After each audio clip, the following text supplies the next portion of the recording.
qëndrimin sa i përket çështjes së imunitetit të Belinda Ballukut. Kryeministri Rama ka paralajmëruar dje se ai dhe Partia Socialiste nuk do ta japin autorizimin para datës 22 janar pas shqyrtimit nga gjykata kushtetuese. Si do veprojë opozita? Ju do ta pranoni këtë fakt apo do të bëni përpjekje dhe ndonjë aksion në mënyrë që Këshilli i Mandateve të mbidhet më herët për të përcaktuar këtë çështje?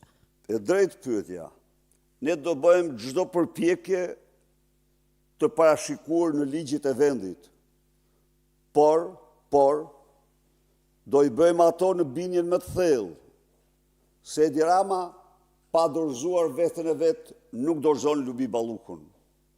Sepse në qoftë se siç keni ndëgjuar ju nga dosja e plot edhe këto dytat, dëmi dhe vjedhjet shkojnë në 1.2 miliard vetëm në këto dosje që janë shqyrtuar, aty hajduti parë, përgjegjësi parë është Edi Rama. Por krahas tyre, ju keni ndëgjuar se ka dalë dosja e Kunatit, e Baxhanakut, e kopshtit privat të Edi Ramës apo Akshit. Lulet e ati kopshti i u ishte Linda. Po jo Linda e Akshit, Linda e Surrelit. Kopshtari ati kopshti ishte Frangu, Kunati i saj Baxhanaku i Edi Ramës. Se në atë kopsht shtetëror ishin marrë 3 pengje dhe ndofta gjëra tjera më të mëdha që mund të dalin. Pra, Edi Rama e ka shumë të qartë. Sa ai mbi të rëndojnë krime të përmasave që dalin jashtë parashikimeve. Ju shifni. Jeni 3, por 30 vite më parë, 25 vite më parë, kur binin njëri pas tjetrit diktatorët afrikanë, Idi Amin, Bokassa, Obote, Mobutu e tjerë, ata janë mbathnin dhe u dilin kontët bankare në banka miliarda euro. U dilin arkat me diamante, gjevahire e tjerë. Në këto përmasa kanë arritur, siç e shifni ju, vjedhjet e Edi Ramës dhe bashkëpunëtorëve të tij. Në qoftë se Lubisi janë gjetur 300 apartamente dhe thuhet mund të ketë edhe 50% më shumë se kaq. Janë gjetur 14 supermarkete në rreth të saj, e tjerë, ju garantoj se ato të Edi Ramës janë të paktën 8-10 herë më të mëdha se sa atë Lubis. Pra, kemi të bëjmë me këtë situatë, ndaj dhe opozita zbret në shesh me misionin e qartë, me të qartë se kur të shporim këtë narkodiktaturë. Kjo është. Zoti Berisha, për të ndaluar edhe një herë tek protesta e ditës së sotme, cili do të jetë basti i Sali Berishës, numrat që do të zbresin në shesh apo simbolika me cilën do të luaj Partia Demokratike sot? Idealet, forca e tyre nuk matet kur me numra. Një gjë ka provuar historia, që nuk ka asgjë më të pathyeshme se ato. Dhe mos harro një gjë, se mësimi i historisë Shqipërisë dhe shqiptarëve nuk them se është unik, por them se ka vlerë botërore. Pakica që kanë fituar kundër stërshumicave, si në Shqipëri, si në historinë e Shqipërisë, nuk gjenë kund tjetër.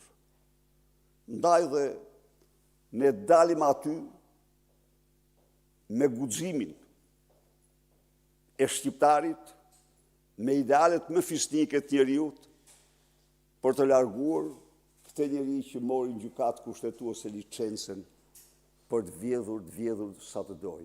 Jo. Mund të jap gjykata, po populli do të jap, populli do të jap grisat të letra atij. Paralel në bulevardin Dëshmorët e Kombit, teksa po bëhen përgatitjet për protestën e Partisë Demokratike, vijon që të mbahet protesta e Adriatik Lapajt. Do të keni një ftesë sërish ditën e sotme apo pas refuzimit që zoti Lapaj ka bërë protestës suaj, tashmë rrugët, po themi, për protestat janë të ndara? Lapaj ka patur dhe ka dhe do ketë mbështetjen time për sa kohë gjendet në protest. Dhe jo vetëm Lapaj, po cili do qytetar shqiptar që proteston kundër kësaj qeverie, ka dhe do ketë mbështetjen time. Ftesa ime për Lapajn, për të gjithë partitë opozitare, është të bashkohemi kundër kësaj të keqje të madhe. Përndryshe, kuptohet, kryetari i një partie ka projektin e tij dhe unë këtë s'mund të them, por ftesa është e hapur.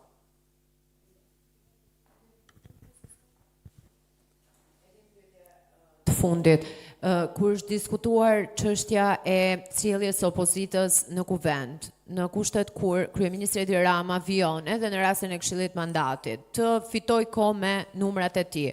Në seancën e fundit nuk pati normalitet në parlament.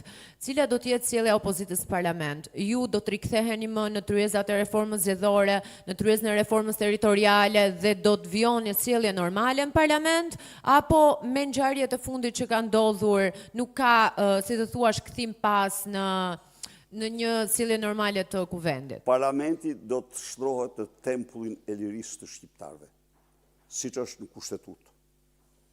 Betejë jonë vazhdon në parlament, rreth tij, jashtë tij dhe kudo. Thash, kur ndonjëherë nuk jemi gjetur kaq rrugë shtruar dhe punë mbaruar, po të themi kështu, si kësaj here për të nisë betejën tonë. Në parlament, ajo që pat ju, erdhi pasi u mbyll çdo hapësirë ndaj deputetëve të opozitës. Mbrapa çfarë ndodhi? Edi Rama, pasi mori pushtetin gjyqësor me gjykatën kushtetuese, mori parlamentin. Bllokoi heqjen e imunitetit, duke shkelmuar me të dy kamët rregulloren e parlamentit, e cila në mënyrë taksative detyron kryetarin e parlamentit që sapo të marrë kërkesën për heqje imuniteti dhe arrest të deputetit apo ministrit, t'ja dërgoj këtë kërkesë për shqyrtim Komisionit të Imunitetit dhe Mandateve. Dhe Komisioni i Imunitetit dhe Mandateve shqyrton kërkesën dhe është i detyruar sipas rregullores brenda 2 javëve të paraqes raportin në seancën e parë